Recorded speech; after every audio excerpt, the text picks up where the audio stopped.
Hello guys, welcome to my YouTube channel. यहाँ पे जैसे कि आपको स्क्रीन के ऊपर दिखाई दे रहा होगा, हम इग्नू के MT8 या आपका BMTC 132 ये दोनों ही कोर्सेज आपके डिफरेंशियल इक्वेशन है, इनके बारे में हम बात करने वाले हैं। ऑलमोस्ट टॉपिक या हम ये कहें कि सारे ही टॉपिक इनके अंदर जो है वो सिमिलर है। तो आप इस वीडियो को देख के आप MT8 भी कर सकते हो और अपना BMTC 132 भी कर सकते हो आसानी से।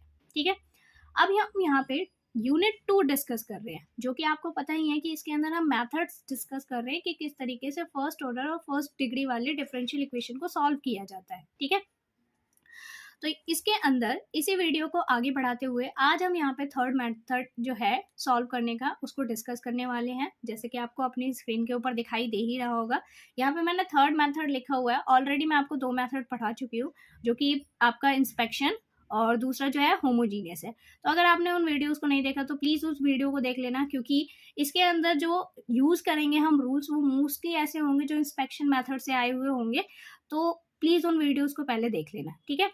और साथ ही साथ अगर आपको वीडियो थोड़ी सी भी हेल्पफुल लगेगी तो प्लीज़ लाइक कर देना और चैनल को सब्सक्राइब कर लेना, ताकि आगे आपके पेपर से पहले जितनी भी वीडियोज़ मैं इसके ऊपर अपलोड करूँ, चाहे वो इम्पोर्टेंट क्वेश्चन की हो या फिर लास्ट ईयर्स के प्रीवियस ईयर के सॉल्यूशंस की हो, क्वेश्चन पेपर के, वो सारे ही आपको इजीली मिल सके और आप अपनी प्रिपरेशन अच्छे से कर सको। ठीक है, तो यहाँ देखो ये कहता है जैसे कि व्हेन bx माइनस ay, आपको यहाँ पे लिखा हुआ दिख रहा होगा, अगर ये कंडीशन आपकी जो ये पहली वाली कंडीशन है ये नॉट इक्वल्स टू में 0 आ जाती है, देन आपको क्या करना है, एंड द डिफरेंशियल इक्वेशन जो आपकी गिवन डिफरेंशियल इक्वेशन होगी वो कुछ इस टर्म में होगी, यहाँ से लेके, है ना, axy dy लिखा होगा, bxy dx लिखा होगा इज इक्वल्स टू में 0। ये कुछ इस फॉर्म में आपकी डिफरेंशियल इक्वेशन जो है वो गिवन होगी। तो आपको ये देखते के साथ ही पता चल जाएगा, ठीक है, कि किसके अंदर कौन सा जो है वो रूल अप्लाई करना है, क्योंकि इसमें बहुत सारे रूल है, आप कंफ्यूज हो सकते हो। तो जितनी ज़्यादा क्वेश्चंस की आप प्रैक्टिस करोगे उतना ज़्यादा अच्छा होगा। और पेपर इसका टफ नहीं आता, पेपर इसका बहुत आसान आता है अगर आप पढ़ के जा रहे हो तो। ठीक है, can be written in the form, ये डिफरेंशियल इक्वेशन आपके कुछ ऐसे लिखी होगी और हमें पता है कि हम यहाँ पे क्या पढ़ रहे हैं, डिफरेंशियल इक्वेशन एग्जैक्ट नहीं होगी तो उसको बनाने के मेथड पढ़ रहे हैं, किस तरीके से इंटीग्रेटिंग फैक्टर निकालेंगे उसके मेथड्स डिस्कस कर रहे हैं हम। ठीक है, तो आपकी ये जो डिफरेंशियल इक्वेशन गिवन होगी ये पहली बात तो एग्जैक्ट नहीं होगी, आप चाहो तो इसको चेक कर सकते हो, ये नहीं मिलेगी आपको एग्जैक्ट। अब आपको इसे एग्जैक्ट बनाना होता है, तो एग्जैक्ट बनाने के लिए आपको क्या करना पड़ेगा, ये जो आपकी डिफरेंशियल इक्वेशन होगी इसमें से सबसे पहले तो आपको ये कंडीशन चेक करनी है, ए और बी की वैल्यू निकालना, वहाँ से एक्स और वाई के साथ मल्टीप्लाई करना, चेक करना दोनों को माइनस करके क्या वो 0 के इक्वल में आ रहे हैं या नहीं आ रहे हैं। तो बेसिकली वो नहीं आएंगे अगर ये वाली कंडीशन इस तरीके से वो लिखे हुए होंगे तो। ठीक है, तो अब हमें क्या करना होता है, can be written in a form of, हम उनको इस फॉर्म के अंदर क्या कर सकते हैं, लिख सकते हैं, वाई f1 xy dy, ठीक है, x f2 एक्स वाई, और यहाँ पे क्या होता है आपका बेसिकली dx होता है। ठीक है, इज इक्वल्स टू में 0।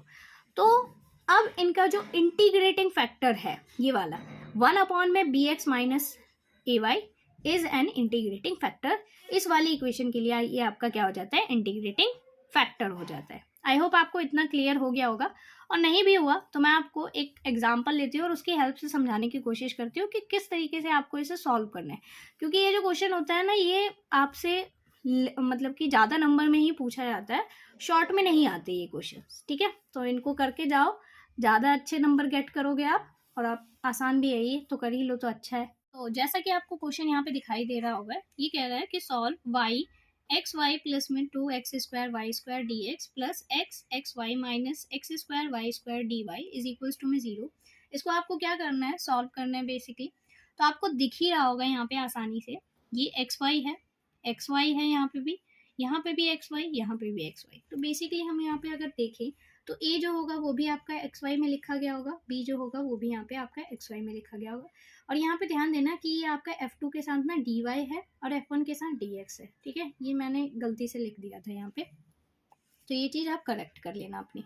ठीक है, जब लिखोगे इसे तो अब आपको यहाँ पे दिख रहा होगा कि सारी की सारी जो टर्म्स है, पूरी की पूरी इक्वेशन आपको दिख रही है कि वो xy की फॉर्म में लिखी हुई है। ठीक है, और यहाँ पे आपको दिख रहा है एक के साथ dx लिखा है और एक के साथ dy लिखा हुआ है। अब a कौन सा है हमारा और b कौन सा है, तो वो कैसे पता चलेगा आपको, तो यहाँ देखो ध्यान से, जिसके साथ dy लिखा होगा वो हमारा a है और जिसके साथ dx लिखा है वो हमारा b है। समझ आ गया आपको यहाँ पे? तो यहाँ देखो डी वाई के साथ ये लिखा है, इसका मतलब ये हमारा ए हो गया, और डी एक्स के साथ ये लिखा है तो इसका मतलब ये क्या हो गया आपका बी हो गया। ठीक है, तो हम यहाँ से लिख लेते हैं अपने ए और बी की वैल्यू। ठीक है, चलने रहा दूसरा काम का। तो यहाँ से हम वैल्यू लिख लेते हैं सॉल्यूशन सबसे पहले। तो यहाँ पे क्या हो जाएगा आपका ए की वैल्यू जो निकलेगी वो क्या निकलेगी आपकी x Y minus x square Y square. तो ये आ गई हमारी ए की वैल्यू। एंड बी की वैल्यू लिख लेते हैं, बी इज इक्वल्स टू में होगा आपका y x y plus 2x square Y square. तो यहाँ से हमने ए और बी की वैल्यू निकाल ली। अब आपको क्या करना है, यहाँ पे इसको लिखना है। सबसे पहले हमारी कंडीशन क्या थी कि आपको चेक करना है ये वाली कंडीशन, तो हम इसको चेक करेंगे, उसके बाद हम इसको आगे इसकी इंटीग्रेटिंग फैक्टर निकालेंगे और इसके फॉर्म में अप्लाई करेंगे इसे। तो हम चेक कर लेते हैं क्या चेक करना है हमें, बी एक्स माइनस में ए वाई निकालना है अपना। ठीक है, तो देयरफॉर हम अपना ये निकाल लेते हैं। आपको बी की वैल्यू रखनी है सिर्फ, तो बी की वैल्यू ये क्या है आपकी पूरी की पूरी बी की वैल्यू है। तो इसको ले लेते हैं हम, बी की वैल्यू को एक्स के साथ मल्टीप्लाई कर दो। तो यहाँ पे मैं डायरेक्टली लिख देती हूँ एक्स वाई, अंदर आपका एक्स वाई प्लस में 2x स्क्वायर वाई स्क्वायर। ये पूरी आपकी आ गई बी की वैल्यू। माइनस लगाए यहाँ पे ए की वैल्यू क्या है, ए की वैल्यू ये है, इसके साथ आपको वाई को मल्टीप्लाई करना है। तो यहाँ पे भी क्या हो जाएगा आपका बेसिकली एक्स वाई हो जाएगा, और ये वैल्यू एक्स वाई माइनस में एक्स स्क्वायर वाई स्क्वायर। ठीक है, थोड़ा साइड कर देती हूँ। तो ये इस तरीके से आपको दिख रहा होगा। अब अगर हम इसको सॉल्व करेंगे तो यहाँ से क्या हो जाएगा, एक्स वाई दोनों के पास है, यहाँ से मैंने एक्स वाई कॉमन ले लिया। अंदर यहाँ पे आपका x y plus 2x square Y square, minus से अंदर मल्टीप्लाई कर दो x y plus x square Y square. तो ये वैल्यू आ गई हमारी यहाँ पे। अब इसको आप सॉल्व करोगे तो यहाँ पे एक्स वाई आएगा, आपको दिख रहा है ये और ये इससे कैंसिल आउट हो जाएंगे, प्लस और माइनस, और इसमें से आप इसको सॉल्व करोगे तो दोनों ही प्लस के हैं, और यहाँ पे क्या आ जाएगा 3x स्क्वायर वाई स्क्वायर। ये वैल्यू आ गई। अब आप इनको अंदर मल्टीप्लाई कर लोगे एक्स वाई को, तो ये क्या बनेगा आपका 3x क्यूब वाई की क्यूब। तो आपको दिख रहा है कि बी एक्स माइनस में ए वाई मैंने निकाला और मुझे एक वैल्यू मिली है, ये नॉट इक्वल्स टू में 0 आया है। ये वैल्यू क्या है आपकी, नॉट इक्वल्स टू में 0 है। तो इसका मतलब क्या है कि हमारा जो थर्ड वाला रूल है वो इसके ऊपर अप्लाई हो सकता है ईजिली। तो अब हमारा यही क्या हो जाता है, आपको दिख रहा होगा इंटीग्रेटिंग फैक्टर क्या होता है उसके लिए 1 में बी एक्स माइनस ए वाई होता है। तो इसको हम लिख लेते हैं, अपना इंटीग्रेटिंग फैक्टर मिल गया हमें। ठीक है, तो 1 में 3x cube y cube is an क्या है हमारा ये IF, यानी इंटीग्रेटिंग फैक्टर है ये यहाँ पे। अब हमें क्या करना होता है, इसको मल्टीप्लाई कर देना होता है दोनों साइड। ठीक है, तो इसको लिख लेते हैं मल्टीप्लाइंग the given इक्वेशन, जो आपकी इक्वेशन गिवन है, बाय 1 में 3x क्यूब वाई क्यूब। ठीक है, इससे हमें क्या करना है, इसे मल्टीप्लाई कर देना है। तो आपकी जो गिवन इक्वेशन थी, ध्यान क्या करना होता है, अब जो आपका इंटीग्रेटिंग फैक्टर निकला होता है उसको आपकी गिवन इक्वेशन के साथ हमें मल्टीप्लाई करना होता है। तो जैसे कि आपको पता है कि हमारा IF जो है वो क्या निकला है, वो मैं यहाँ लिख लेती हूँ, 1 में 3x क्यूब वाई क्यूब निकला है, और आपकी जो गिवन इक्वेशन है वो ये वाली है, ये पूरी की पूरी आपकी गिवन इक्वेशन है। तो इसके साथ हम इसको मल्टीप्लाई कर लेते हैं। तो जैसे ही आप पहले वाले के साथ इसे मल्टीप्लाई करोगे, ठीक है, मैं इसको पहले लिखती हूँ, बी के साथ पहले मल्टीप्लाई, सॉरी, जो आपकी गिवन इक्वेशन थी वो उसको मैंने चेंज कर दिया, ये ए की फॉर्म है, ये आपकी बी है, तो बी को पहले लिख दिया, ए को बाद में लिखा है, प्लस में आप आगे पीछे इसको कर सकते हो। ठीक है, तो अब हम क्या करते हैं, 1 बाय 1 इसके साथ मल्टीप्लाई कर लेते हैं। तो पहले मैं इसके साथ जब इसको मल्टीप्लाई करूँगी तो एक वाई जो है यहाँ से कैंसिल आउट हो जाएगा, है ना। तो बेसिकली यहाँ पे मल्टीप्लाई क्या होगा, 1 में 3x cube Y square multiply होगा किसके साथ, x y plus 2x square Y square dx के साथ। ठीक है, प्लस लगाया, इसके साथ आप इसको मल्टीप्लाई करोगे, ये इससे कैंसिल आउट हो जाएगा, और यहाँ पे 1 में 3x square Y cube multiply होगा X Y minus x square Y square और dy इक्वल्स टू में 0 के साथ। ठीक है, यहाँ तक आपको चीज़ें क्लियर हो गई होंगी किस तरीके से हमने सॉल्व किया है। अब अगर हम आगे का स्टेप करें तो आपको दिख रहा होगा, मैं इसको सेपरेट कर लेती हूँ dx के साथ। तो मैं इसको पहले इससे मल्टीप्लाई करूँगी तो यहाँ पे क्या आ जाएगा आपका, यहाँ पे आएगा आपका dx अपॉन में क्या बचेगा 3x² y। जब मैं dxy को इसके साथ मल्टीप्लाई करूँगी तो मुझे ये मिल जाएगा। फिर इसके साथ तो ये तो इससे कैंसिल आउट हो जाएगा, प्लस में यहाँ पे क्या बचेगा आपका, ये बच जाएगा dx अपॉन में, सॉरी यहाँ पे 2 भी है और यहाँ पे 3x आ जाएगा। तो अब हम इसके साथ इसको मल्टीप्लाई कर लेते हैं और ये आपका आ जाएगा 1 अपॉन में, इसको जब आप इससे मल्टीप्लाई करोगे तो यहाँ पे क्या बचेगा आपका dy बचेगा अपॉन में 3xy² बच जाएगा। जब इसके साथ आप इसे मल्टीप्लाई करोगे तो माइनस आ गया यहाँ पे, और यहाँ पे बचेगा आपका dy अपॉन में 3y इज इक्वल्स टू में 0।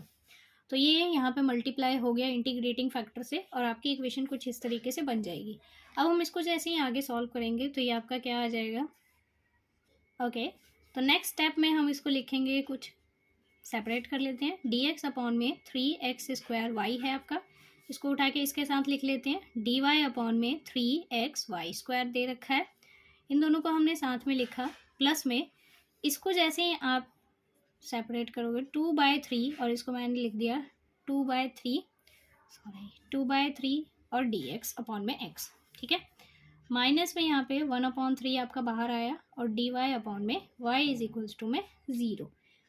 अब आप इसको इंटीग्रेट करोगे, ठीक है, तो आपको क्या मिलेगा, अब आपको मिलेगा यहाँ पे, आपको दिख रहा है कि ये हमारे पास जो है वो क्या है, एक फॉर्मूला है जो इंस्पेक्शन के अंदर यूज़ किया जाता है। अगर आपको नहीं पता तो वीडियो में जाके देख लेना, मैं इसकी वैल्यू डायरेक्ट लिख रही हूँ। ये लिखा जाता है d ऑफ -1/3 और 1/xy लिखा जाएगा ये, ठीक है।